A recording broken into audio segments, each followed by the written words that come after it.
So in our next section for MPLS traffic engineering, we're going to look at the fast reroute, or the FRR feature, which is used to pre-create backup tunnels that we can use, that if an interface goes down or a node goes down, we can automatically move the traffic to the backup tunnel, so we don't have to wait for ISIS or OSPF to reconverge. We can just continue to forward traffic, then reconverge in the background, and then when the new path is calculated, we can transparently switch over from the backup tunnel over to the new primary tunnel. So again, from a high-level overview, this is similar to how EHRP works in terms of having both the successor and the feasible successor.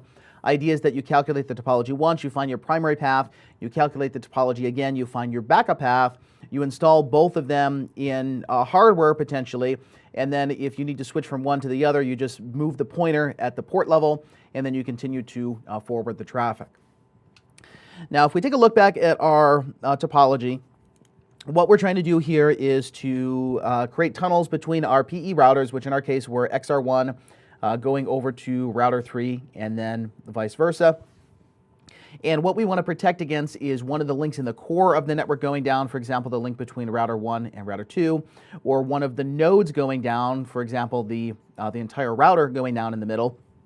And the way that we're going to do this is by creating tunnels with explicit paths that are going to be avoiding either specific next hop values or going to be avoiding the entire router ID of the individual node. That being the main difference between link protection, where we're avoiding the IP addresses on the link, and then node protection, where we're avoiding the entire address of the individual node, or the router ID. So the basic idea here is that, let's say from XR1's point of view, that we're going to create a tunnel that's going to go down this direction. Okay, we're going to create this as an explicit path that's going over all of these hops in order to get to router 3. Now, from router 1's point of view, we know that we have multiple potential paths in order to reroute the traffic if there's a problem. We can send traffic out this direction towards XR2. We could technically send traffic back this direction over XR1 in order to go that way, in order to get to router 3.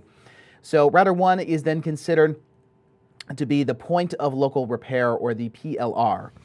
PLR is basically going to be the head end of the backup tunnel. So from a configuration point of view, we'll see that the TE tunnel on the PLR is basically the same syntax as the TE tunnel on your normal head end. The difference is what the particular destination is going to be. So in our case, from XR1's point of view, it's going to say that it is the head of the tunnel and router 3 is the tail of the tunnel, and then router 1 would be the midpoint. Likewise, router 2, XR2, XR3, etc. But then when we're sending the traffic down this direction, assuming that we're going out this interface gig 1.12 and we want to protect this link, what router 1 is going to do is create a new tunnel where it is the head end, and we're going to say that router 2 is the tail, but we want to avoid the IP addresses that are on this particular link when we go to form the tunnel. So based on either ISIS routing or OSPF routing, when we look at the traffic engineering topology, router 1 should know that it can route to XR2 to get to router 2, it can route to get to XR1 in order to get to router 2. And based on that dynamic routing or dynamic calculation, or more specifically the dynamic path option, then router 1, let's say for example, is going to create the tunnel going in this direction. Now, from XR1's point of view, it's not going to have the detailed visibility of all of the backup tunnels in the path. The only thing that it needs to do is to essentially request that its tunnel be included in fast rerouting if FRR happens in the core. So basically, from XR1's point of view, it will not need to recalculate when there's a link failure between router 1 and router 2. Router 1, the point of local repair, is automatically going to move the traffic to the new backup tunnel, and then it's going to rejoin the original tunnel at what we call the merge point, or the MP, which in this case would be router 2, or in other words, basically the tail of that backup tunnel. Now we'll see along with this, you can end up in some interesting traffic patterns similar to what we looked at before with the forwarding adjacency, either ISIS forwarding adjacency or OSPF forwarding adjacency over the MPLS TE tunnel, because there might be a situation where you send me the traffic, but then based on a link being failed, I have to send the traffic back to you in order to get back to the merge point. But since the traffic is going to be coming in and then leaving back on two separate label switch paths, it is okay for the traffic to bounce back and forth between two individual nodes. So in our case, we may see that there's a temporary loop in the network, like traffic goes from XR1 to router 1. Router 1 sends it back to XR1, and then it goes this way in order to merge back to the original path. But since we're going out on the label switch path that was originated by XR1 as the head, and then coming back on a new label switch path that is router 1 as the head end, then technically it's okay to come in and go back out the same interface.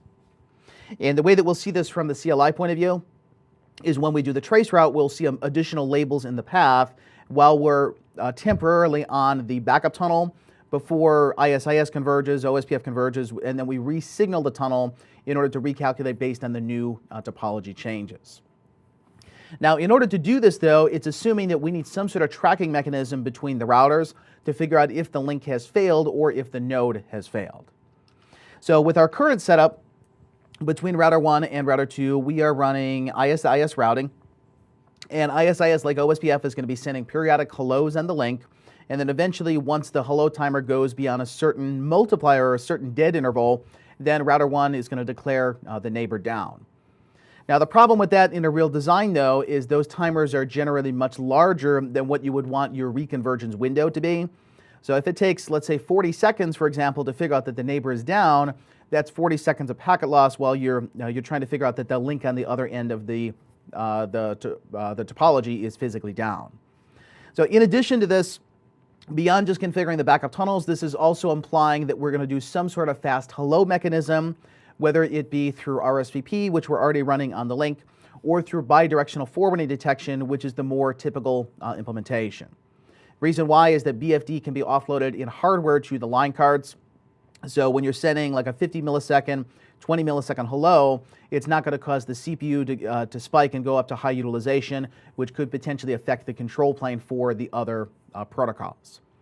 Now, the last time that we did this example, there was a problem between the XRV routers running BFD, and I believe that it's not supported in the virtualization. So I'd have to double check the release notes on that, but it does take the configuration. But since normally that's offloaded in hardware to the line cards, my result with testing it was that the BFD adjacency did not come up. So in this example, we're going to be using just the regular iOS boxes as the point of local repair and the merge point. But from a configuration point of view, the syntax is going to be pretty similar if you're using XR as the PLRs, where you have the new head end of the backup tunnel. Okay, so first up, let's go ahead and configure our primary tunnel. So we're going to create a tunnel starting at XR1, and we're going to configure an explicit path that's going kind of like this long way around the network in order to reach router 3. Now, there's a couple different ways that we can do this syntax-wise. We can enumerate every single IP address on all of the links along the way, or we can just include the node identifiers, basically the loopback addresses of the particular hops that we want to go through. So what I mean by this is that if we take a look at the CLI and we go over to XR1, let's look at the show IP interface brief. And the link that's going over to router 1 is this address 10.1.11.11. So this means that when we specify this as an explicit path, one of the ways we could do this is to say, first in global, we have an explicit path, and we give it a name. We'll say that this is going to go to router 3. And from here, we specify what's the index number, basically just the sequence number. And then do we want to, so let's say index number 10. And then do we want to include the address, or do we want to exclude the address? So we'll see exclusion is going to be from the point of local repair, which is, again, the head end of the backup tunnel. What we would be excluding in link protection is the IP address on the link. What we would be excluding in node protection is going to be the router ID of that particular node. But in this case, just for our regular tunnel, I'm going to say the next address is router 1, the next address after that is router 2, XR2, etc. So again, the way that we could do this is to put the exact IP addresses, which we had in this case would be 10.1.11.1. Then we can say, and actually I think we need to say IP after that. And let's say index 10, is it, or next address. Next address IP is 10, actually unicast, 10.1.11.1. Okay, then we would continue to increment the sequence numbers. We would say whatever the next hop is, going over to router 2. But again, beyond just listing the individual addresses for the links, we can specify just what the particular router IDs are. The difference between this from an implementation point of view is that if you potentially have multiple links between 2 nodes, so let's say we have 2 links that are going from XR1 over to router 1, and they're not in a link aggregation, they're running 2 separate IP subnets. If we were to put just the loopback address of router 1 as the next address, we would be able to build the tunnel out either of those interfaces. And you can think of this as kind of loosely analogous to how like a BGP update source works, that the logical peering between them is independent of the underlying physical links. It's just based on whatever your shortest path is to that particular node. So let me go ahead and write this out in Notepad so it's make it a little bit faster. So we want to say the next address, and then we need to increment these individually, and then we're going to put all of the, basically just the loopbacks of the rest of the router. So we have 2, 3, 4, 5, I think we have 6 hops. So we want to go from 1 over to 2. So this will be 2, 2, 2, 2. Then we're going over to XR2, okay, which has a loopback of, in this case, 12, 12, 12, 12. Going over to XR3 is 13, 13, 13, 13. And then finally our destination of the tunnel, which is going to be 3, 3, 3, 3. Okay, so the point of using this numbering scheme, just like anything like access lists or route maps, is that if you leave yourself some numbering space, then you can come back later and edit the explicit path. Otherwise, if you do 1, 2, 3, 4, 5, then you would have to delete the path and then recreate it if you wanted to change specifically what is listed there. Okay, so let's add the rest of those, and let's look at the show config. So it's basically saying we have to choose this exact route in order to get to the destination. So let's go ahead and commit. And then we're going to configure our TE tunnel. Okay, so again, in the case of XR, we use the syntax interface is tunnel. Exit out of here. Interface is tunnel-TE for traffic engineering. Okay, let's give it a number. Let's make sure we don't have that configured yet. So let's say show run pipe include tunnel. Okay, we don't have any tunnels. So we need to say what's the address we're sourcing it from, which is going to be normally our loopback address. Where is it going to? It's going to router 3's loopback. And then what is the path option? In this case, the path option is going to be the explicit path. Then once the tunnel is up, we still need to configure some sort of routing, whether this be static routing or an auto route, that we need to actually install it in the fib or the routing table in order to actually forward traffic out the link. Okay, so again, we need the source address. So we'll say that the IP, we're IP unnumbered, IPv4 unnumbered from loopback 0. The destination of the tunnel is going to be router 3. The auto route, we'll do auto route, and we'll say auto route announce. Okay, again, auto route destination would basically be adding a static route for you automatically, as opposed to you manually configuring it. And then what is going to be the path option? Okay, so path option in this case is going to be, we'll say sequence number 10, and we're going to use an explicit path. Explicit path has a name of, which was to router 3. Now again, with the path options, you can have multiples of these configured on the interface. So you may want to request an explicit option and then say if that's not available, I want to fall back to a dynamic one. So then you would put another sequence number there and saying, path option 999 is dynamic. That's just to see, can I figure out any route in order to get to the node, regardless of whatever the constraints are of the explicit path. And again, we can use that from a troubleshooting point of view to figure out, are we trying to signal something in the tunnel that's not available in terms of like bandwidth or affinity bits? The way you would do that is just don't request any options, do a dynamic path option, and then see whether the tunnel is actually going to come up. Okay, so let's go ahead and commit, and let's look at the show IP interface brief. We should see ideally that the tunnel line protocol is going to come up.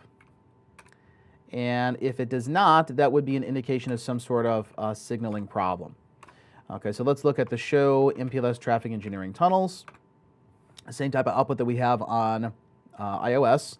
And it says the admin state is up, or operationally it's down because there's some sort of problem in the signaling. Okay, now what is the problem in the signaling doesn't necessarily tell us here. So this again is where we're going to do that debug to figure out when XR1 did the calculation, was it not able to find a particular node in the topology that is actually servicing that particular path. Okay, so before we do that, let me double check that all of the routers based on my initial configs are still running TE. And again, the way that we saw that was to say show MPLS traffic engineering topology.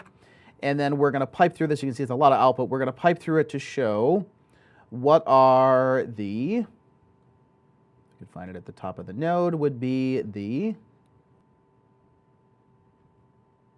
and let me say terminal length, something smaller. We want to pipe to include the TE ID and the interface address. Okay, so in XR, you need to pipe those. If you have multiple pipes, you need to use a quote. So let's say include, and then we're going to say quote MPLS TE ID or the interface address. Okay, and the point of this is just going to quickly show us what links are enabled between the devices. Okay, and actually let me see if I can get this a little bit more specifically. Let's say this keyword here, fragment ID, and then that space. Okay, so if we take a look back at our topology here, we should see that XR1 has 1, 2, 3 interfaces running TE. Router 1 should have likewise 1, 2, 3. XR2 and router 2 should have 1, 2, 3, 4, 5 links. And then XR3, and router 3 should have 3 links each. So let's just go ahead and count these real quick. Router 1 has 3. XR1 has 3. Router 2 has 1, 2, 3, 4, 5, as does XR2. And then the other interfaces, let's see, router 3 and XR3, those look good. Okay, so this may be based on, actually, let's, before I change anything, let's think about what would be the easiest next step in troubleshooting this problem. That based on what we have on the tunnel, so let's say show run interface tunnel TE0. So the only thing that we're really doing is just requesting that we're following this particular path in order to get to 3333. So if we wanted to simplify this and say, well, what if we had just a dynamic path to fall back to? If we are able to calculate or are able to signal based on that, then it would tell us it's definitely a problem with our explicit path. Okay, so that's where I'm going to go next with this is we'll say on tunnel TE. We're going to create a new path option. We'll say this is path option 20, and this is going to be a dynamic path. Okay, if we then look at the show IP interface brief, and now the tunnel is up, this means that definitely it was a problem with the explicit path. Okay, so let's look at the explicit path. Show explicit paths. And I think that the issue is going to be, I'm not 100% sure if you can combine both of these together, where you're doing the interface addresses plus the router IDs. So what I'm going to do is this. Let's say show run pipe section explicit, and or show run explicit paths. So let's go to global and let's delete this. And then I'm going to recreate it where the first hop is going to say router 1's identifier, the loopback. Okay, same for the rest of these. Then we'll commit. Show run interface tunnel TE0. Okay, and then let's remove this dynamic option. Okay, so we'll remove the dynamic option. We'll shut the tunnel down. And then again, remember, we have to commit here first in order to actually get it to shut the tunnel down. Then that's going to stop the signaling. We're going to say no shut, and then we'll commit again and see if it's able to signal based on that explicit path. So if we now show IP interface brief, okay, now the tunnel is up. Okay, if we show MPLS traffic engineering tunnels, what we should now see is that it took that kind of loose path that I had defined, which was the loopback of 1, loopback of 2, XR2, XR3, and then router 3, and it should expand it fully to all of the actual IP addresses that are listed on the interfaces. So specifically, it's coming from us going to the link that goes to router 1, and then the links between router 1 and router 2 and XR2, and so on and so forth. Okay, if we now look at the routing table, we should see the auto route was installed. Okay, in this case, we're running ISIS for routing. And if we now trace to 3333, we should see that we're going to follow the label switch path. Okay, so up to this point, other than the problem with the explicit path, hopefully, pretty straightforward. There's not too many options going on other than just TE is configured in the core, and then we have one head-end tunnel that's configured on XR1. Now, one of the other problems that I did run into last time that we went through this example is for the BFD adjacency between the regular iOS routers, or the iOS XE routers in this case. It doesn't actually signal BFD until the head end of the tunnel requests that traffic engineering, or that the link be protected, or the tunnel be protected from the midpoints downstream towards the tail of the tunnel. So when we look at this from the documentation point of view, it does specify that this is a required step, but I had assumed that it was actually going to create the BFD adjacency regardless if anyone upstream was requesting that the tunnel be protected or not. Okay, so that was part of an order of operations problem that I had run into previously. So let's go to, under regular iOS, we're going to go to the MPLS configuration guide. And then we're going to go to traffic engineering, path link, and node protection. And then this is going to be just the first one, fast reroute link and node protection. Okay, so we want to enable fast reroute on the LSP.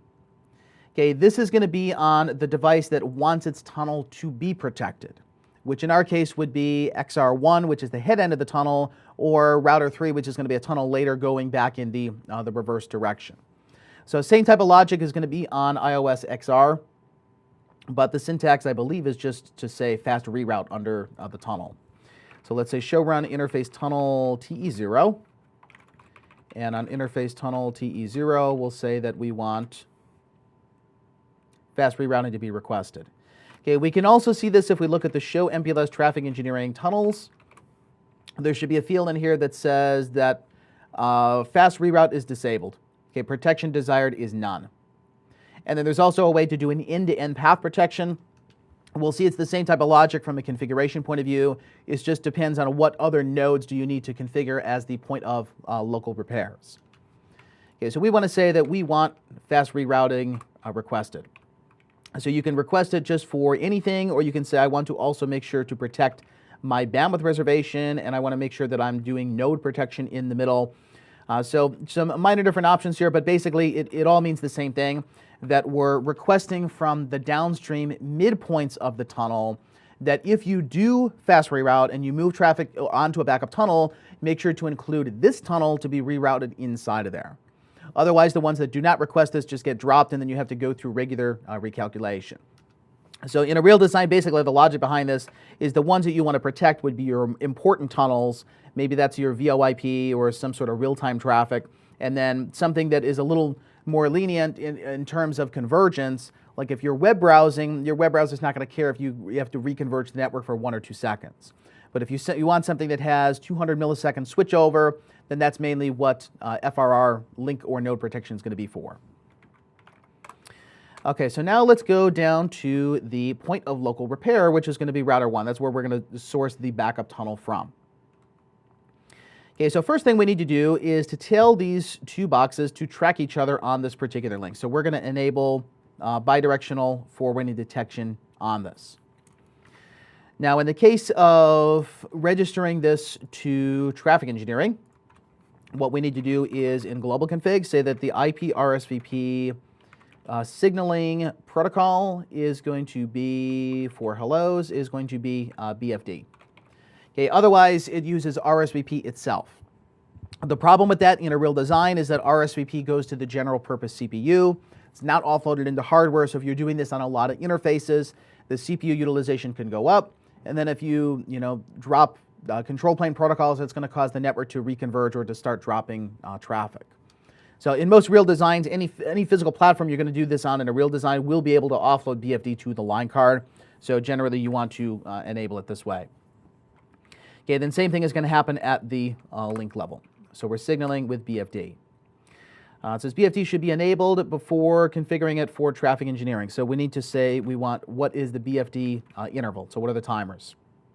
Yeah, I'm going to make this a little bit more lenient here because we're running in virtualization. So let's say that every 300 milliseconds, we're going to ping, and then our multiplier is going to be 3 times. So about 1 second it should detect the failure.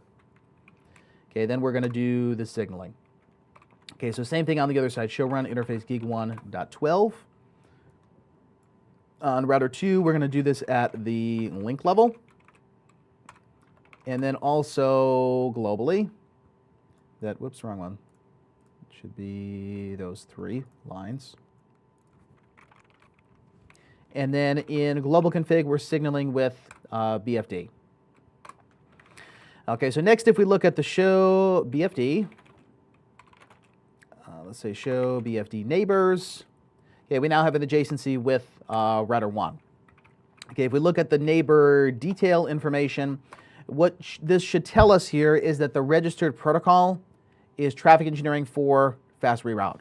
So this was where I ran into the problem earlier with this example. I'm not really 100% sure why it didn't actually register, but after deleting the configs, reloading the boxes, the same config was basically working here. So as long as someone upstream is requesting that their tunnel be rerouted, then these boxes know that, hey, I want to register fast rerouting with BFD. If BFD says the link is down, tell fast reroute about it, and then it's going to move the traffic to the backup tunnel. Okay, the next thing we need to do is to tell router 1, well, what are you going to do if the link goes down? So we're going to configure a backup tunnel that is going from us, which is the point of local repair, to the tail end of the tunnel, which is the merge point. Okay, again, the point of this is that you have the primary tunnel, which is basically going in this direction. And then what we want to do is to temporarily reroute that tunnel. So we're going to reroute it, let's say, between router 1, XR2, and router 2.